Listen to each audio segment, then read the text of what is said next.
Welcome to Drinks in the Library, the only library where drinks aren't just allowed, they are required. I'm your librarian host, Gigi Howard, and each episode I'll be interviewing a guest about a much-loved book that we will be pairing with a drink for you to enjoy along with us or consider for your next book club meetup. As always, stay curious and support your local library.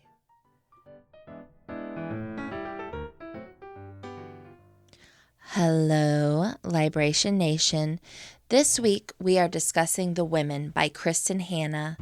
The Women is a powerful, heart-wrenching novel that follows a young nurse, Frankie McGrath, as she volunteers to serve in the Vietnam War. A world of violence, loss, and unspoken heroism. Through her journey, Kristin Hannah shines a light on the often overlooked stories of the women who fought, served, and survived both overseas and at home. My guest this week is my friend and neighbor, Sarah Glover. Sarah is a teacher by day and a mom 24/7, baker of cookies and sarcasm, fueled by coffee, true crime, and dark humor, and probably judging your grammar while reading murder mysteries. Our drink this week was a Cutwater Mai Tai. In the book, while on R&R, Frankie and her friends cut loose with this refreshing, fruity rum drink, so Sarah and I decided to join it as well. And my plug for this week is that it is Indie Bookstore Day this coming Saturday, April 26th. Please make an effort to support your local bookstore by visiting them in person, shopping online through bookshop.org. Here in Richmond, you can visit 9 participating shops for a chance to earn a $50 gift card. Start at any of the 9 participating stores and they will give you a passport and your first stamp. The first day is April 26th and you have until May 10th to get all 9. And I will list all 9 participating stores on my Instagram post for this episode. All right, without further ado, let's get to it. My copy here of The Women. I brought Sarah. Yeah, so I'm really excited you reached out and want to talk about this book, which I feel like last year when I was starting this podcast, it was when this book, Okay, and right. it was like the number one, it was the biggest library book last year, yeah. period. And everyone kept talking about it, and I was like, but nobody's wanted to do a podcast about it. So I was so glad when you were like, let's do The Women. I was excited because I went and looked back through the episodes to make sure before I annoyed you about it. I was like, let's make sure she hasn't done it because it is such a good book. Mm-hmm. I thought for sure she's already talked about this. Yeah. Like I felt late to the party on discovering it. Well, I guess that takes us to the first question of when did you read this book? I read this book January-ish of this year, okay. So very recently. Okay. And it was a fellow teacher who kept bringing it up, just kept saying, like, that's how I felt when I read The Women. That's how I felt when I read The Women. And I was like, what is this book? And a lot of times when I hear about popular books, I worry, like, I won't connect to it. Because sometimes, it's there are some books that are formulaic. I like things that surprise me. Yeah. I've kind of steered away from popular books in general because I read them and then I get disappointed. I kind of was not really sure how I was going to feel about it, but my coworker was like, you're going to like this book. I can just tell you're going to like this book. And every day I would go in and tell her what part I was at. And I was listening to the audiobook. And so the best part was my family would try to talk to me, and I'd be like, I'm listening to the book. I couldn't stop. I mean, in the grocery store, at swim practice at the Y. Yeah. I couldn't put it down or press pause. Right. Got it. But it's really interesting because I don't know that what I took out of it and what I loved about it was necessarily what was intended either. Okay. It just really was less about the war and so much more about trauma and grief. And that was huge for me. I've had a lot of trauma and grief in my life. I lost both my parents young. And I didn't know that. I'm sorry. Yeah, my dad passed when I was 17. from a sudden heart attack. And my mom died when I was 27. It was right about 10 years later. No. So on the young side. Yeah. And so I'm very picky about how people depict grief in stories or shows or plays or things like that. Because some of it doesn't ring true for my experience. I'm sure it rings true for other people because one size does not fit all. Yeah. But it's hard to find ones that, especially because they were both really upsetting and sudden, that kind of can display that. And so her experience, even though it was a war experience, so it feels kind of strange to make that comparison, but some of the ways that she was living through things and feeling alone just really resonated with me in a profound way, and not in an upsetting way either, in more of a feeling seen way. And so that was really big. I haven't experienced that with a book. Wow. You know, it's even when I read other heavier novels, when I read those, I don't have that kind of connection. You know, I mean, I think the last time I felt a connection was when I read Harry Potter. Okay.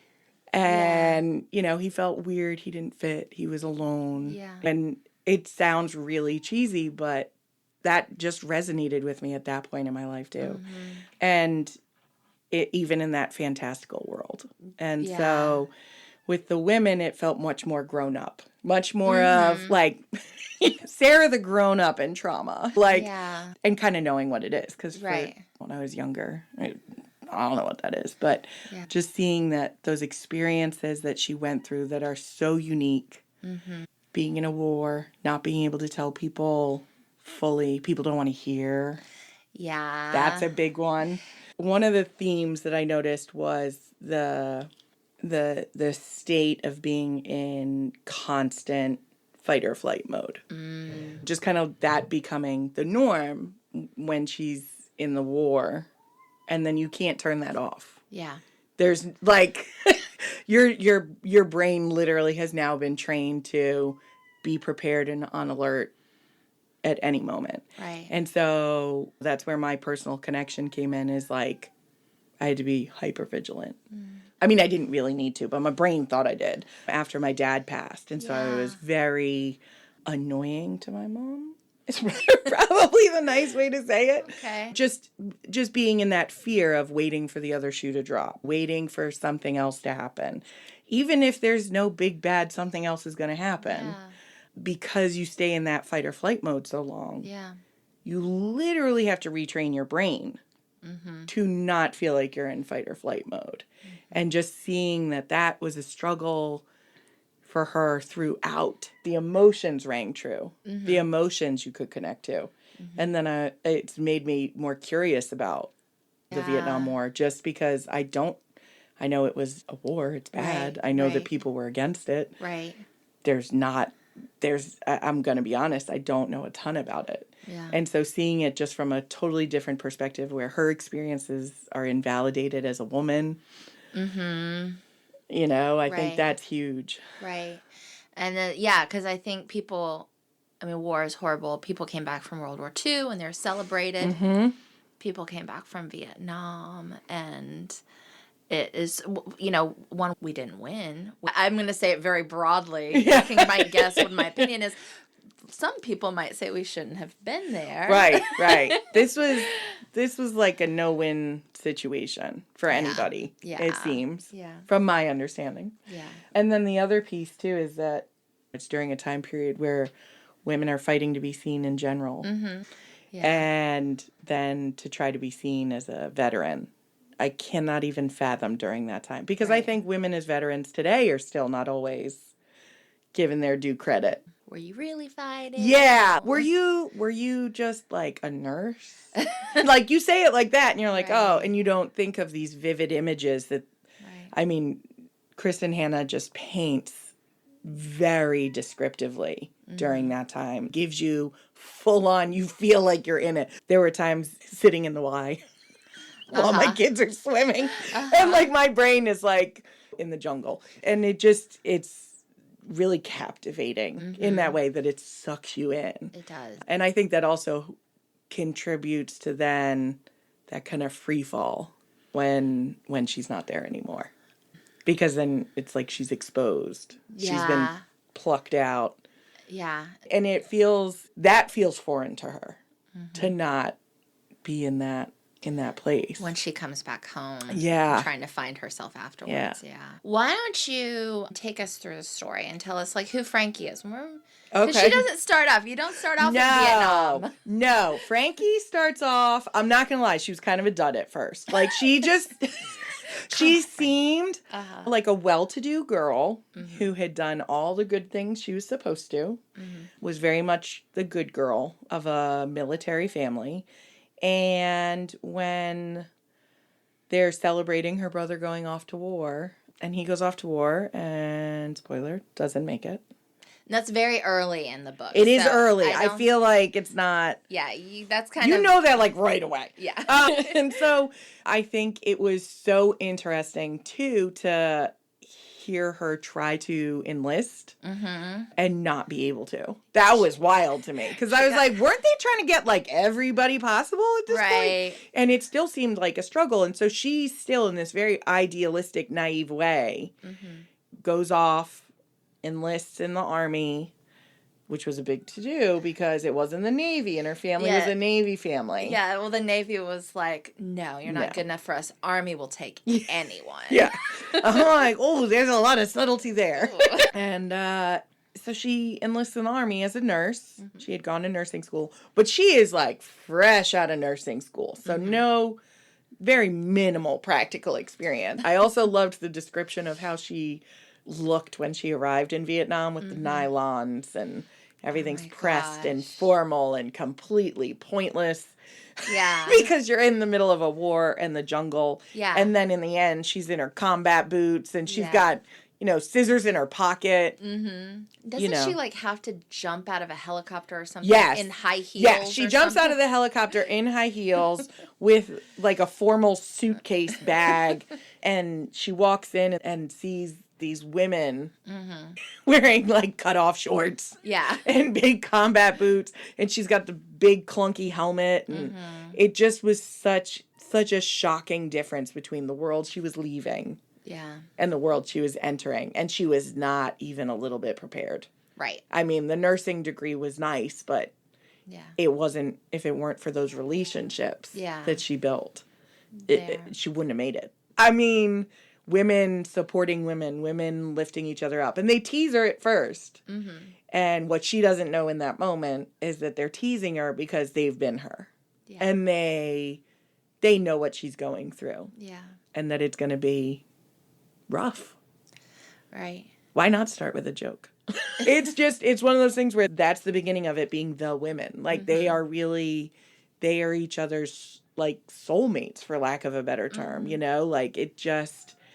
Their connection in that story, in that space and place that no one else can understand, even the men that are there, they can only understand to a certain point because people are going to give them credit. Yeah. Even if they don't support them, they will recognize them and validate that was their experience. Yeah. And these women are constantly being told that women weren't even there. You can take so many things away from this story. Because of the female relationships. Women exist differently than men do. It's just our nature in that we bond differently. Yeah. Much more communal. Yeah. Sharing.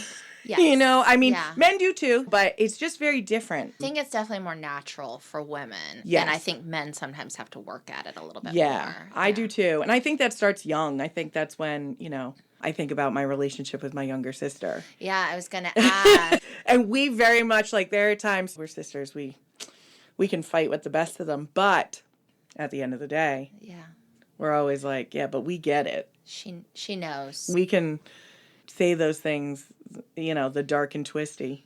And we get it. It doesn't mean we're going over a cliff. Yeah. It's just like, well, this sucks. Okay, cool, that's fun. That nerve got plucked today. Yeah. But... it's interesting to see these women go through it and how they show up over and over again. For each other. As difficult as they were, they didn't always agree. Yeah. They weren't always on the same page. They were in different stages and phases of the war with their lives. And yet they had this bond through the shared experience. Yeah. And I think that's what women do. They seek out those shared experience, you know? I want to talk about the friends that she has. Her two friends that she has. There's Ethel and Barb. Yeah. And that's who you're talking about. So who are these women? So Ethel and Barb are the two combat nurses that are in her group. They are the ones that kind of usher her into this combat life. And understanding the difference between dangerous sounding gunfire and that's far enough away. Yeah. I mean, those are the people ushering her into understanding this new world. And it's interesting because even though they're the more experienced ones in the story, they still end up on a very level playing field as far as how they treat each other. It's not I've been here longer, you've been here longer. They don't really jockey for position. I mean, they definitely tell her what to do because she's got no idea what she's doing at first. She's very, very naive and learns a lot fast and the hard way. Yeah. But they're also not, for lack of a better phrase, like finger wagging her, like, you don't know what you're doing. And it's about that survival piece. They understand, like, they got to be together or they're going to fall apart. And so Barb and Ethel, I think, represent two very different parts of Frankie, almost. Ethel seems to represent more of, like, the kind of life that she came from. Very, tradition, custom, proper kind of thing. And then it's funny to see her in the combat boots and the shorts and blood and chaos. Yeah. And then you also have Barb, very strong-willed, little bit older. So she's seen some things. And then during this time of civil rights and everything like that, not only is she a woman, she's a black woman in Vietnam. I mean, I can only imagine just how challenging that would be.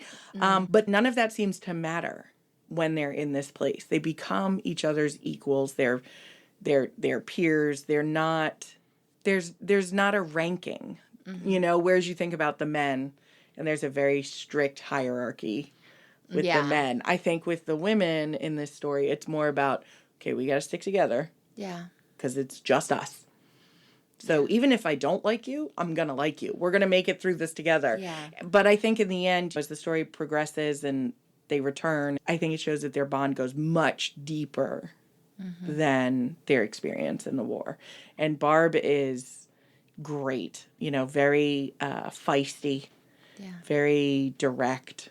Ethel, I think, is a bit of a dreamer. She wants it to be a little more, she wants the happy ending. Yeah. Which I don't blame her.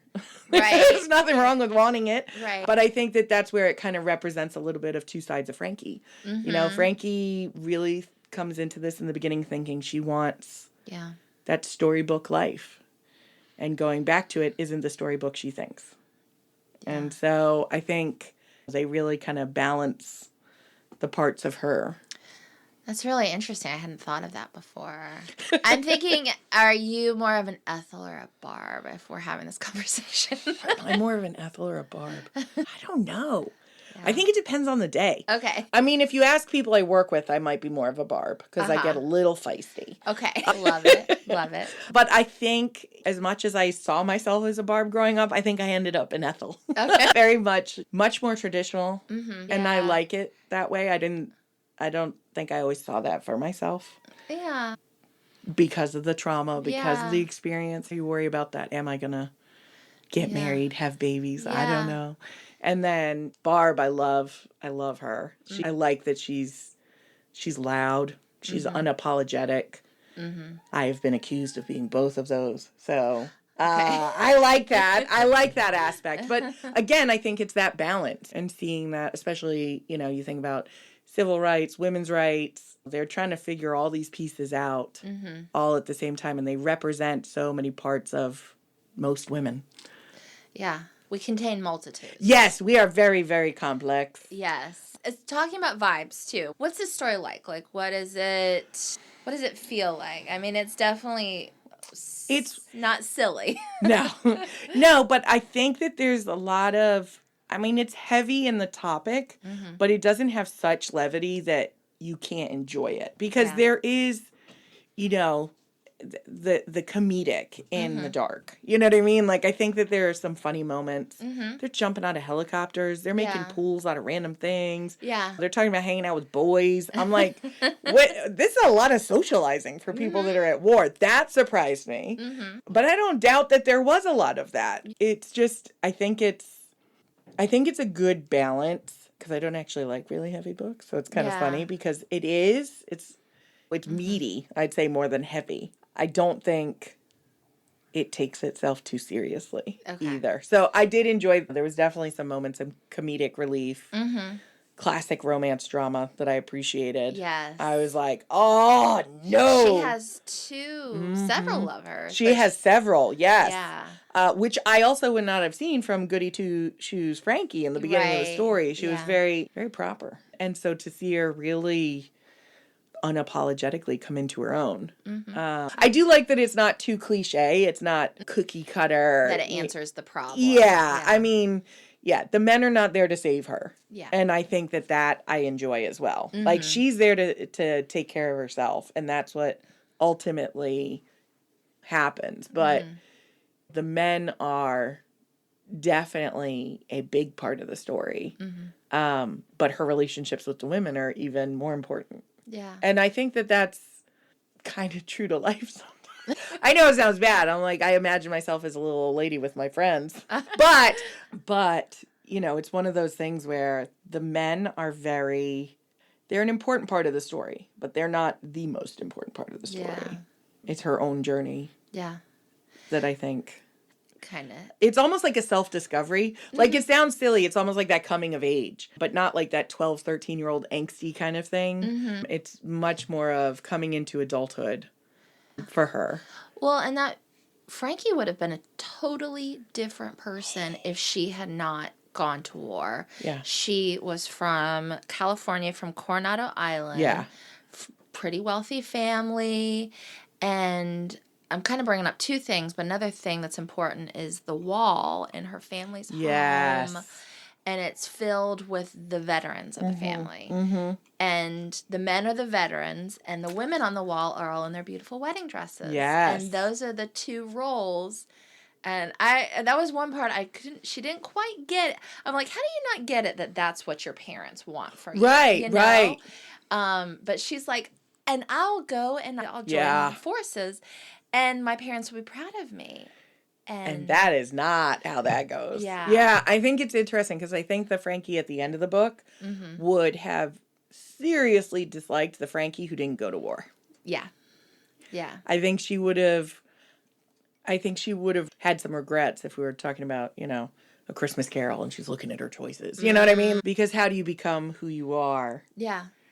If you don't go through those experiences, Yeah. you know, and so even though it was traumatic and awful and wild and fun and there was love and loss and all that stuff, she couldn't have become who she was in the end if she hadn't gone through every single one of those things. And that's the other piece that I connect to too. You know what I mean? Like with the trauma, it's like, but I wouldn't be who I am right now if I hadn't gone through every single piece of my story. Yeah. So how can I be upset about those pieces of the story? And I think that's kind of the piece that comes with it, you know, is that she really owns who she is and her experiences and the good, the bad, the ugly, and the fun, because there is some fun in it. But I think that the fact that she didn't understand, going back to the wall, that was the expected role was surprising. I mean, it just shows how naive and sheltered I think she truly was. She really did not see that connection between you become a bride and your brother becomes the war hero. Right. We don't flip-flop. Right. Right. How do you, going to your personal journey, because that's an important part of this here, with grief and everything. Oh, yeah. Like, as someone that's gone through it, like, what can you take away from it that's made you stronger or different than you would have been if you hadn't experienced those things? I think that there's an understanding. I know when I went through, especially with my dad, because I was so young, 17, and it was very sudden and traumatic and upsetting. And it was one of those things where I felt alone in everything. And that was really, really hard to grapple with at such a young age. And I think about there are parts in the story where she's describing that aloneness.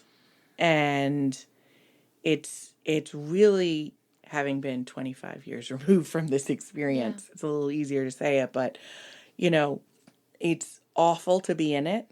And yet at the same time, it's safe to be in it. Because at some point, you only know the grief. It becomes so deep and heavy when you go through something traumatic that that's all you know. And then it becomes scary to think about coming out of it. Because that's the world you understand now. The world as you know it. And so that was something that I don't want to take away from the story, but that re-entry piece, it's really, really hard. And it's easier to stay in that place once you start to know the hurt. Because then you can't get hurt. You're already there. Yeah. So if you're already hurt and you stay there, no one else or nothing else can hurt you. Yeah. And that, I think, really, it's kind of a dark place to be, but it's something that I remember experiencing. And you don't read a lot of stories about that. You don't read a lot of the ugliness of healing, that it's hard, that it's, you're like, yeah, it's hard to go through it, and it is. But the healing's the hard part. Hurting is easy. You just stay there. You don't have to do anything to stay there. You're just there. And then you got to actually work to want to come out of it, to want to be like, okay, this is not going to be the be-all, end-all of my life. This is not going to define my entire existence. There is a before and an after. You know, there's before Vietnam and there's after Vietnam. Yeah. And for me, like, there's before Dad died, there's after Dad died, you know? But it doesn't have to define where you go. It doesn't have to keep you from anything. And you can choose to stay in that place, or you can do the hard work and come out of it. Yeah. And it's hard work, but it's worth it. And I think that really is part of the message, too, in the story. And that connected so hard with me, even though it's such different experiences. I haven't lived through a war, just a war of my own emotions. Yeah. And so I think that that's really where that connection and why I felt so compelled to bring this to you was just because I just felt so seen. So seeing a character just kind of at the low, and that's not the end.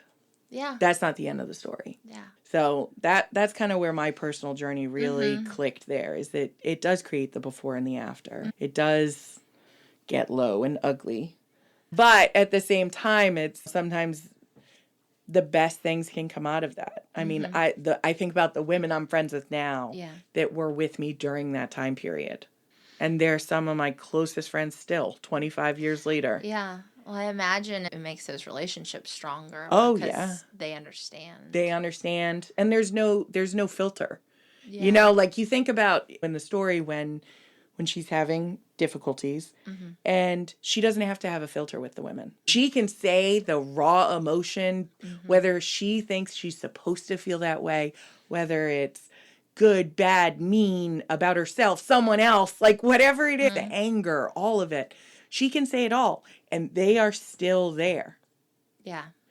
That kind of bond is just one that, you know, it's hard to top. Yeah. Because then you know you are universally accepted. And I think ultimately that's what everybody wants to feel. You want to feel accepted for who you are. Exactly. And so this book really resonated with that female bond, the trauma, the experience, the acceptance, and then Frankie's acceptance of the experience. Yeah. I think that's a big piece. Those are the pieces that really have stuck with me. Yeah. And, you know, I'm like, oh, maybe I want to reread it again. I wonder if I would take something different from it now, having read it. Yeah. Read it again and see what else I notice. Yeah. I think Kristin Hanna, I was thinking about it, is like she's a great writer, but she's very good at like holding the plot line. Like it doesn't get loose, you know, it doesn't get boring. It's always, and it's continuation. She's very good at pacing her story. Very good at pacing. Yeah. It moves at a good clip. And I found that there were certain parts where I was like, whoa, I wasn't done with her being there yet. Like, what's wait, we're already done with that. Okay, this is a new phase. Yeah. And that's kind of how life is too. You're like, Yeah. wait, I'm not done with that phase Right, yet. I know. But yeah, I think it was really well done. It's like she stays just enough to really paint an image, and then you move quickly to the next one. Yeah. And it's not forced either. Right. Yeah. So this is all, it all makes sense. Like, Yes. you can understand how everyone's acting, even for good or bad. And Yeah. their best and worst moments. You're like, well, I can see Yeah. how you got yourself in this Yeah. situation. And none of the characters are perfect. I also enjoy that. I Yeah. like me some good, flawed characters. Yeah. Because I just think that's more realistic. I know a lot of great people. I don't know a perfect person. No. No. So I think that's also, she's able to weave these flawed people that want to be accepted, they want to be loved, they want to do well, they want to succeed, whatever their definition is, Yeah. into these really unique situations through a war. Yeah. I think she does a really, really nice job of really making you feel like you're in it with them, which is great, but kind of weird when you're listening to it at the Y. Oh, I wanted to bring up the audio. The narrator is Julia Whalen. Who, I don't know if you've so she's, I feel like Julia Whalen's like the it girl of female audiobook narrators. So when I was like looking through things preparing, and I was like, oh, Julia Whalen did. And she's written her own book, own novel called Thank You for Listening, about an audiobook narrator who falls in love. That's awesome. I love it. Yeah. So anyway, she's the narrator on there. So if anybody's interested listening to this and like, oh, I want to check out the audiobook, It's really good. yeah. The audiobook's very good, and it's got, like I said, the hottest narrator. I didn't even know. I'm reading the hottest book with the hottest narrator. Look at me go. Yeah. I still wear skinny jeans, but Yeah. that's okay. Same. But I just think that it was, I'm going to pull out, there was one quote. Yeah. I know this is going to sound so silly, but there was one that I really enjoyed, and I might not have it quite right because I did try to type it while I was listening to it. Okay. But it says, trying to forget trauma only gave grim memories a fecund soil in which to grow. Ooh. I listened to it maybe 4 or 5 times. Wow. Because I just thought, it's so true. Oh. I mean, that was one of those where it's like, whenever you're like, oh, it's fine, everything's fine. It's okay. It's totally good. It's fine. Like, that's when you're like, oh, honey, it's going to get bad when you're doing that. So back to my weird trauma. Sorry, I know this is not therapy, but I'm going to share it anyway. I love it. So when my dad died, I went off to college 6 months later. Yeah. And I happened to be placed on a hall with 2 girls I went to high school with. And they knew my dad had died. But I moved in and told nobody. Okay. I'm going to tell you right now, that's not a great plan. Okay. So what was interesting was I do appreciate that they totally respected my privacy and did not tell anyone. Yeah. I was just talking about it like he was still alive. I was like, whatever, like I'm not dealing with this right now. Okay. Not a solid plan. So it was maybe a third of the way through the semester, and unfortunately another friend of mine, her father passed away suddenly. I lost my mind. Like absolutely middle of the night, went home. No explanation, just left. And these 2 girls told everybody. They were like, yeah, so Sarah's gone. Her dad died like almost a year ago now. And everyone was like, what? And so it's one of those where it's like, you can squish it. You can try to be like, oh, I'm just going to move on. It's just, there's nothing, you don't need to process it. People live, they die. It's going to be okay. Yeah. Like, that's precious. Yeah. When you do that, you are just planting the seeds of misery because your brain just has to process stuff. It has to try to make sense of the world. And when you look at loss and trauma, those are the biggest things to make sense of. But it's one of those where it just rang so true that when you pretend it's not a problem, whether it's a biggie like this or even some of the small ones in life, it does have a way of coming back on you worse almost than when you go straight on into it. And then I also she said she didn't want to be this version of herself.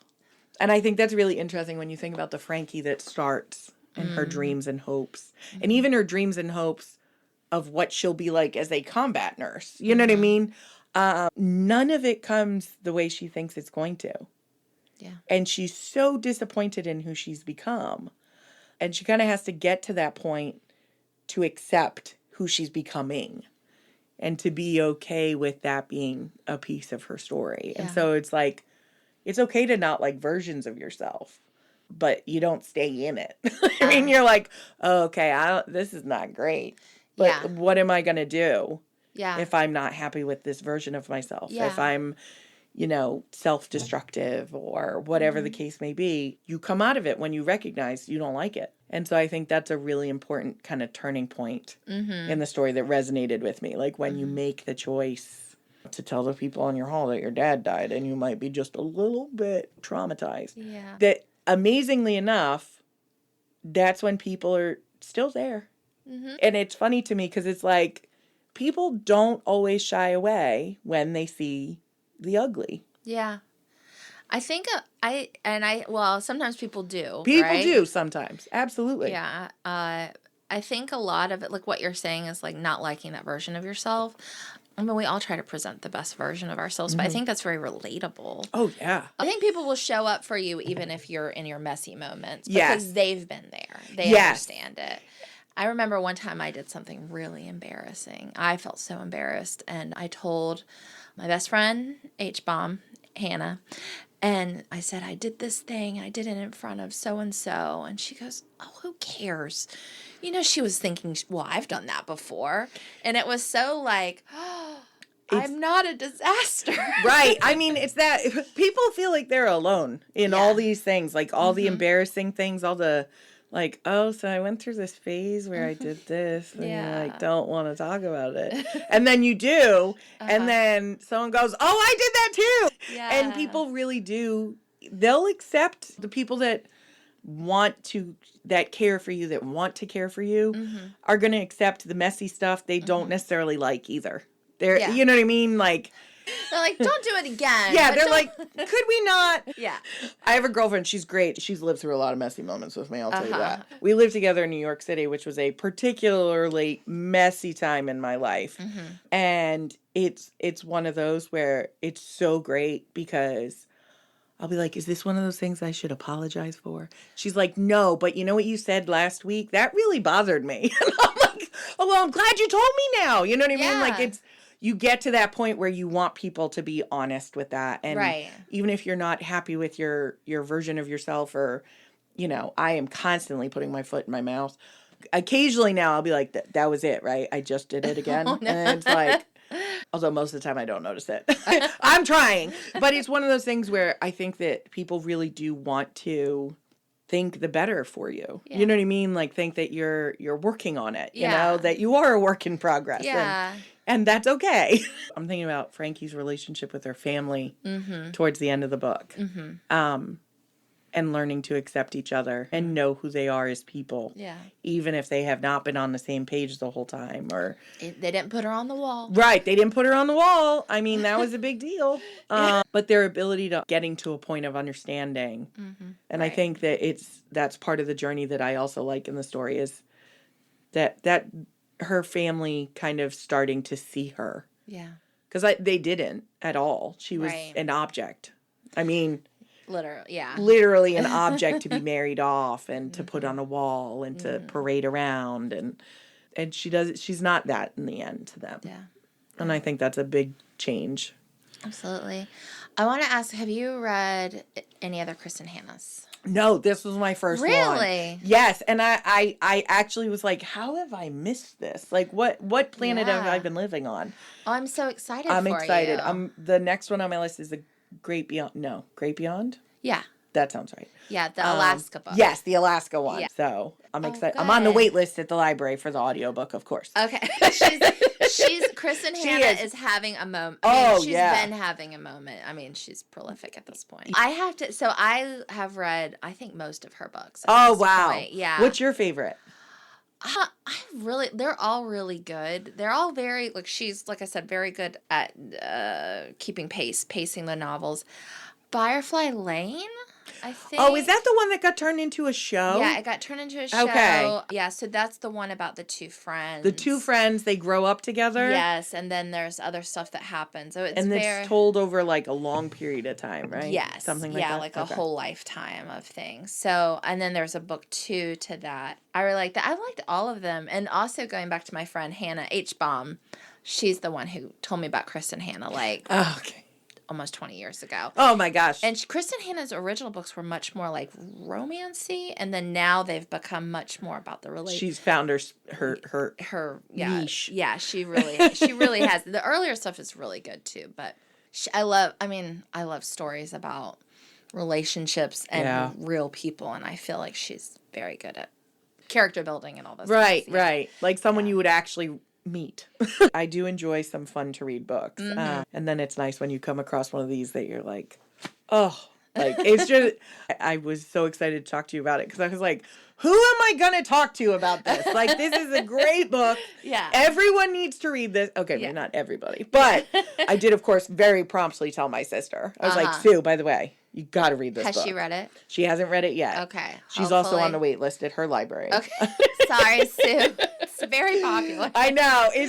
But it's one of those things where I was like, it's really good. It's a good trauma book. And like that's not normally how like I would pitch a book to someone. Yeah. But you know, we have the shared trauma. So she's like, "Oh, cool. Okay." I love that. We have our favorite like depictions of trauma and upsetting things. I'm like, "Oh, is it on this level or is it on this level?" Like this is so cheesy and off topic, but Grey's Anatomy fan. But back in the old days, I don't watch it anymore. I don't know what happened. Okay. But in the first few seasons, and it's 20 years old, so I'm not saying spoiler alert, but there's one where George's dad dies. Oh, okay. And Christina comes out. He's outside. Christina comes out. And you don't know where it's going to go because they were in this spot where they were arguing and fighting and mad at each other. And do you watch it? I don't. Oh, okay. So anyway, Christina's the hard-headed, like, you know, who's the actor that plays Sandra Oh. Oh, okay. Sandra. I love Sandra Oh. Oh my gosh, she's amazing. Yeah. So she comes out and you don't know where it's going to go because they've been in this really hostile place with each other. And he's just lost his dad. Yeah. And she says very quietly that there's a club and you can't be in it until it's the dead dad's club. And you can't be in it until you're in it. Yeah. And she goes, "I'm really sorry you had to join the club." And my sister and I were wrecked when we saw that. It was so beautiful, but like in the best sad way. Like it was so beautiful and well done. Wow. And so it's one of those where like every once in a while we're like, but is it like, you know, Dead Dad Club good? Club, like, is it that good? Well, and you know the writer who wrote that had to have been a member of the club because you wouldn't know it otherwise. Exactly. Yeah. You had to experience it or see someone experience, you know, to get that kind of vibe. And so, you know, I think about that with, you know, I know nothing about Kristin Hannah. I'm like, but what has happened? Who have you known? What has gone on in your life? Like, what kind of research did you do for this? And you know, because I think that there's some authenticity in those experiences and how they play out on the page. Yeah. Obviously not for everything, but in one of those things, it's just, and so that, you know, that's how we measure it. I was like, oh yeah. Yeah. Don't you worry. This is right on there with Dead Dad Club. You're going to like it a lot. So I wanted to bring up we're having our drink. So you suggested some Mai Tais because I think they drink them. Yes. Mai Tais Yes. She goes on R&R and has some Mai Tais in Hawaii. So. Yes. So this it's very good. And so you and I were talking about, because like I had never made a Mai Tai. So I went to the liquor store and Mai Tais have orgeat, which I talked about. It's like an almond. An almond? Almond. I don't know what. And is it like a bitters or something, maybe? I don't even know what bitters are, so I'm saying it like I know. Listening to this, and they're like, how do you not know it? But let me tell you, I went to the ABC store, and they did not. They were like, we have no idea what that is. I even went to Kroger trying to find it. So they did have this pre-made Mai Tai. So at this point, I was trying to find orgeat, and then it was like dry carousel. And I was like, do you have dry carousel? And they're like, no, blue carousel. And I was like, no, it's not supposed to be blue. And they're like, it only comes in blue. And I'm just like, not according to this. Anyway, so it's. You know I had to be difficult. Well, not in the end. This is great. In the end, it's Cutwater is the brand. I just bought pre-made. So it's Tiki Rum Mai Tai. Yeah, so it's very good. I'm enjoying it. I did put some fresh limes and mint, my mint plant, which for your information, I did wash all the pollen off. Oh, okay. Because all right. Yeah. for anybody in our area right now, it's been wild. But anyway. Yellow tornadoes outside. It's everywhere. Sometimes. Yeah, it's everywhere. So this has been good. I wanted to ask, who would you recommend this book to? I mean, Sue, obviously. Sue, definitely. Sue's got to read it. Yeah. Honestly, I think a lot of people could resonate with different characters, different parts. I do think, this is going to sound strange, but I do think that if you are a man trying to understand some of the female relationships, if you're trying to understand why we bond the way that we do, because sometimes, I don't think they understand because they do it in a different way. Yeah. I think men might, I think it would be good for them to read. I don't know if they would read it, but I think it would be an interesting, different take on what a war novel could be. Yeah. But then there's always the fun trauma survivor group, that. I think that really resonates with people. I don't know. Everybody should read this book. Well, a lot of people have, so we're on the right See, there we go. Kristin Hanna knows. She knows it's for everybody. Yeah. I think that, I just think that there are different pieces that could resonate with so many different people. I connected obviously with one part of this multi-dimensional character. Yeah. And so I think that it would be a great opportunity. I think women like to read female characters that are real and flawed and wonderful. And I think Frankie is absolutely all of those things. Yeah. 100%. Yes. Good. Yeah. Multifaceted for sure. But yeah, this has really been. Thank you. This has been great. Thank you so much for having me. I'm so glad you came. And and like I said, you brought out stuff that sincerely, like, I had not thought of, and which shows what depth the book has. Yeah. Is that we can have such different, interesting experiences. Yeah. So. Thank you, Thank Sarah. you. This has been lovely. Thank you for spending some time with me and my guest for an episode of Drinks in the Library. For more information about the show, you can find us on Instagram at Drinks in the Library, on the World Wide Web, drinksinthelibrary.com, or shoot me an email at drinkspod@gmail.com. Until next time, cheers.